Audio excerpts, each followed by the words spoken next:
இந்திய டெஸ்ட் கிரிக்கெட்டில் அதிக இரட்டை சதம் அடித்த இந்திய வீரர்கள்: விராட் கோலி 7, வீரேந்தர் சேவாக் 6, சச்சின் டெண்டுல்கர் 6,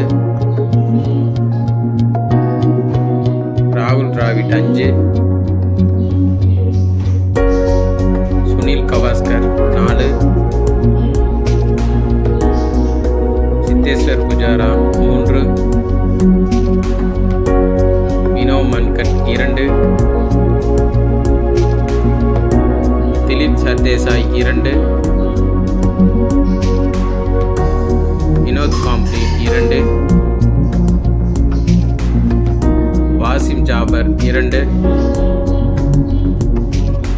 விவிஎஸ் லட்சுமணன் 2, மயங்க் அகர்வால் 2, யாசஸ்வி ஜெய்ஸ்வால்